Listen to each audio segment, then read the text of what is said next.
ano yung mga ways na ginawa ko para makatulong tumangkad at lumaki ng maayos yung mga aso ko. So, ang first one is proper diet. So, dati gumamit ako ng dog food na dating ginamit din na dog food brand ng girlfriend ko. So, tinry ko siya. Since na nag-alaga ako kay Lasam, naka-4 na dog food brand na rin ako. So, yung ngayon is yun yung pinaka talagang nagustuhan ko. And pagka puppy kasi, ang recommended talaga sa kanila is high in protein. So dahil puppy sila, nagbi-build up pa sila ng muscles. So mas kailangan ng katawan nila yung protein. So may recommended naman ng amount ng protein ang kailangan ng isang puppy. And then sa mga dog food, meron din ng mga recommended na feeding guide doon kung paano papakainin, kung gaano karami, kung ilang beses sa isang araw. And napapansin ko sa kanila is kapag sinusunod ko yun, yung nakalagay doon sa sa mga sako is parang hindi ganun kaganda yung katawan nila. Bukod sa working breed sila, so usually malikot sila kahit kakain lang nila. So parang hindi masyadong nagbi-build up yung muscle nila at parang payat pa rin. So, ang ginawa ko, mas dinagdagan ko yung pagkain nila. Parang hindi ko na sinunod yung sa feeding guide nun. Next is, naglalagay din ako dati kay Sam ng dagdag protein na powder. So, parang halos 2 months ko lang siya ginamit. Kasi may nabasa rin ako na parang nakakasama rin sa kidney nila yung masyadong protein sa katawan. So, tinigil ko yun. And, nung puppy sila, pinapainom ko rin sila ng gatas para sa aso. Siguro mga once ko lang sila pinainom ng gatas na pang tao. Tapos, hindi ko na tinuloy kasi bukod sa hindi siya recommended ng vet, meron din kasi talagang specific na gatas para sa kanila. So, yun. And then,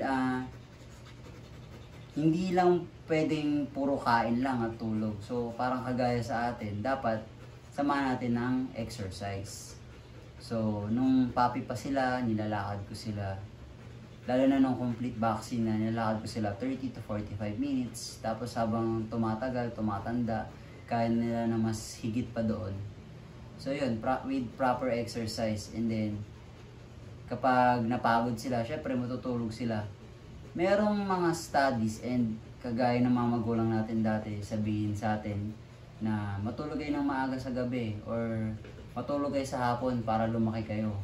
So parang sa akin, bilang fur parent, ginawa ko rin, in-apply ko rin sa kanila yun na pagkatapos kumain sa umaga, after mag-walk, at sa tanghali, yun, tulog sila para talagang makapagpahinga yung katawan nila.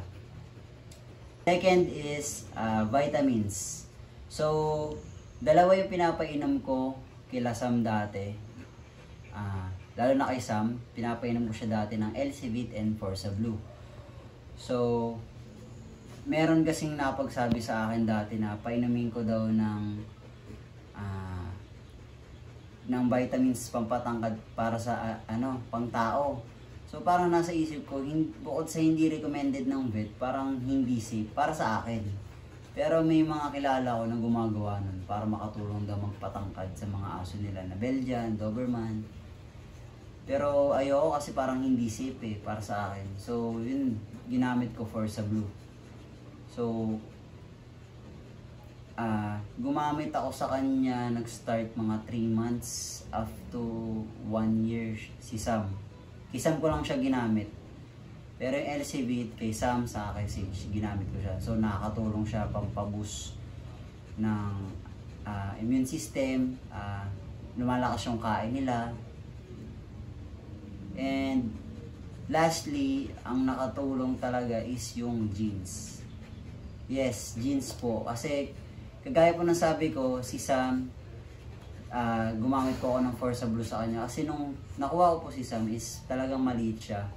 And then yung iba kapag nilalakad ko sa labas, parang sinasabi na hindi po siya Belgian, parang Aspin lang. Kasi bukod sa parang maliit po siya sa edad niya, is parang yung itsura niya po, parang hindi po special na parang Belgian talaga yung itsura niya.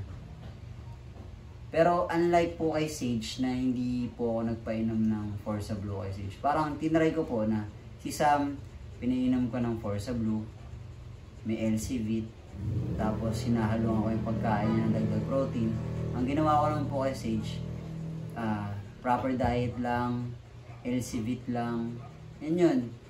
Pero kung makikita nyo naman po dun sa picture nila,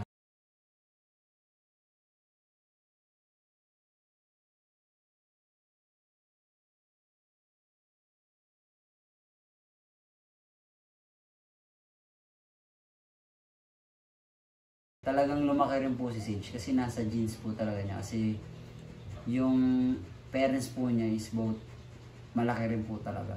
So parang hindi ko naman po sinasabing wala pong naitutuloy yung proper diet and exercise and vitamins. Kaso mas lamang po talaga kapag nasa lahi yung tangkad ng isang aso. So kahit ano pong gawin natin, talagang lalaki sila. Unlike sa parang standard lang, hinahabol po natin na lumaki.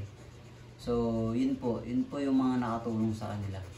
Overall po, nakabase po sa genes and sa studies po na talagang malaking factor po talaga ang nasa lahi. Pero sana po kahit ano po pong height or yung laki nila, kapag kumuha po tayo ng aso, sana mahalin pa rin po natin sila. Regardless po kung ano po man yung laki at yung itsura nila. Maraming salamat po.